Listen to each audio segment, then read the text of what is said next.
This is an urgent warning. When you have no money, try this simple 3-step process. It works every time very powerfully, and you're going to start to see more money come into your life. And I have to say it's urgent because there's a lot of people right now, they're waiting on their stimulus check, they're waiting on the government, and so far the government hasn't been there. And it's important to take matters into your own hands. So here's a 3-step process. When you have no money, try this and watch what happens next. My name is Jake Ducey with jakeducey.com. Make sure you hit the like button right over there on this side, and let's dive right into this video.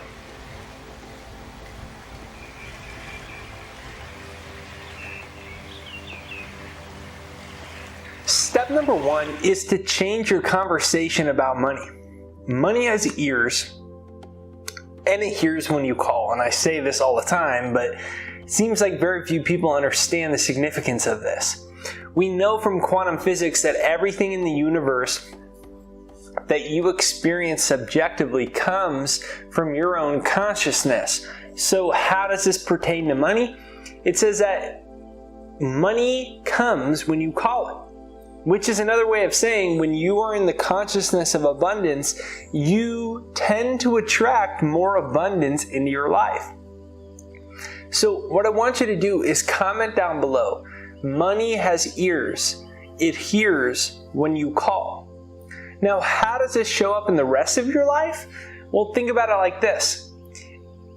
If you were in a relationship with someone and all you did was tell them all the limiting beliefs about money, but instead of it being about money, you replaced it with them, how long would they stick around? Well, Jessica, you're the root of all evil. And Billy, you know, life's not all about you, Billy. Life's about happiness. And, you know, the rich people took you, Billy. Susie, you know, the rich people. They'd probably think you're nuts and they would leave pretty fast. Now, on top of that, statements like, money's the root of all evil. This person's the root of all this, of that. What happens is you send a subconscious message to make that particular thing an evil in your life. Money's the root of all evil, rich people have it all, more money, more problems, etc., etc., etc. It's too hard, I'm not smart enough, I don't think I could do it, this guy's just making up a bunch of crap to make people watch his YouTube videos. Whatever you insert into your subconscious directly controls, according to psychologists, 95% of your whole life. This is very significant for a lot of reasons. Most formally is that your subconscious messaging about money directly controls how much of it you attract into your life. So think about it like this. How would Oprah think about money? How do you think Oprah talks about money? How do you think Barack Obama or Donald Trump or Dwayne Johnson or Will Smith or Jay-Z, and I'm just listing people that have openly talked about the power of your mind. You go on and on and on, and you could find people you disagree with on their political views, whatever. We're talking about actual metaphysical concepts, not political views. Here's what we're saying here. You can find time and time again, Oprah doesn't lie in her bed and wake up in the morning and say, honey, more money, more problems. She goes, where's my coffee in bed? Server, come here, come here. I want my coffee, here's a $100 tip. Right, she's got a totally different way she talks about money. So then the question is, can you start to talk about money from a positive, even if it's not in your life yet? Because if you can start to change your conversation about money, you're going to change the subconscious messages that you send. And if you change the subconscious messages, you change the programming in your subconscious, and you change the relationship in your subconscious. And if you change the relationship in your subconscious with money, guess what? You're going to start to see more of it come into your life. Money has ears, and it hears when you call. Choose your thoughts wisely. Number 2 is the 80-20 principle. Now, this was originally coined by a mathematician. It's also known as Pareto's principle or Pareto's law. And it basically says that pretty much every working system in the world follows an 80-20 principle. Now, this can deviate to a 70-30 or a 90-10 or a 95-5, but it pretty much follows this principle where the vast majority of all your results come from a few amount of things. A few amount of people, a few amount of behaviors, a few amount of habits, a few amount of actions. Now, this is the same for your financial income. Now, this totally changed my life forever for a lot of reasons. Number one was I was under this impression from the internet entrepreneurs, the Instagram entrepreneurs, and all of this stuff. They said, work harder, and like post about how hard you work, put a photo of your face all tired and say, I worked 24 hours, I didn't sleep yesterday. And all those posts on Instagram, all the motivational posts, it's why I don't make motivational videos. It's why I talk more about psychology. Because if you want lasting change, you have to affect psychology. Otherwise, you can get really motivated and then it's gone. And so what happened was I was the type of person that I would work all day. I worked all night. I actually had a workaholic problem. And so I would work till very late in the morning, and I wasn't getting proper sleep, but I was always working. And I was told if you work hard enough, you're going to be successful and rich and all these great things. Yeah, but what happened to me was instead I backed out of my driveway, crashed into someone's car because I was so tired, I wasn't paying attention. Like, those were the types of things that would happen to me. I wasn't getting big breakthroughs. And I came across the 80-20 principle. And being an objective person, I said, okay, well, if this is true, let me take a self-examination of where most of my money comes from. And what I found was it came almost exclusively from a couple things. And I realized there was, 10, 20 things I was doing, but only 2 or 3 of them were bringing me money. So I cut everything else out. And through different seasons of my life, I've always done this. My biggest breakthrough happened when I was making YouTube for fun on the side. I was writing books, publishing them with Penguin Random House. I was doing hundreds of high school and college motivational speeches a year, and I was making YouTube for fun. And I realized that the amount of time I was putting into YouTube, if you did a ratio on time versus money, it was getting me the most time versus money, even though it wasn't making me that much money because I wasn't really doing much of it. So I started pouring time into it. And what happened was I turned my annual income into my monthly income over the following 12 months. And it's happened year after year. This is the 3rd year in a row of that. And it's been amazing. It's changed my life forever. And so what you need to do is look at, are you doing busy work? Are you sending emails that aren't making you money? Like, it has to be a black or white. Does this thing make me money? Does this make me money? Do these meetings, do these Zoom calls, do these coffee meetings make me money? Because I used to do all these meetings all day long. I would go meet people at the coffee shop. I do Zoom calls with people. I do phone call meetings with people. I called it networking. But it never worked. It never did anything good for me. But I always thought it was important because you're told, network equals your net worth. And so I cut everything out. I focused only on the things that made me more money. My life changed forever. I've seen this work for so many people. So here's what I invite you to do in order to do this. Make a list of where, activity-wise, where does your money come from mostly? What you'll find is it comes from 1, 2, 3, or 4 main things. 1, 2, 3, or 4 main things. Those are the things that you should pour yourself into. So no longer assert your success or failure of a day based off of your to-do list, based off of how many things you get done. Well, I got 18 things done today. Woo-hoo-hoo-hoo, yeah! Don't do that anymore. Base it off of if you've completed one or more tasks based off of income increasing activities.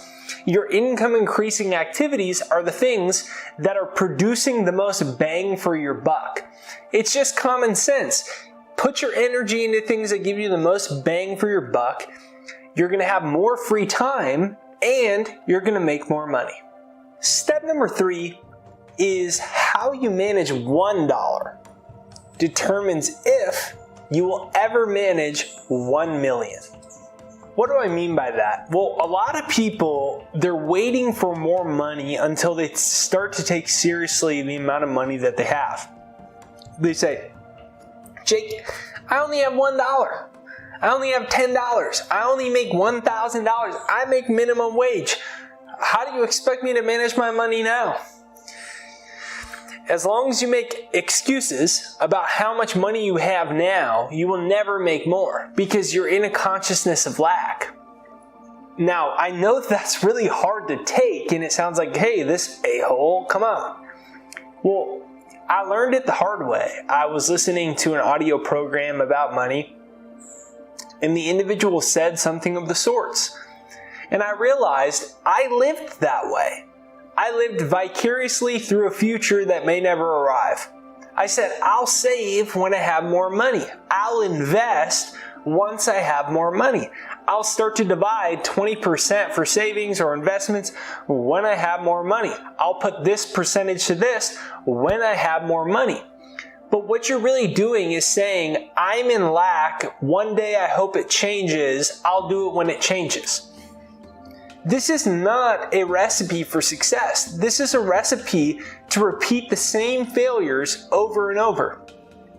So what I started doing was I had a very modest income level and I wasn't happy with it. And I would always say, I'll save when I get more of it. And so what I started doing was the opposite.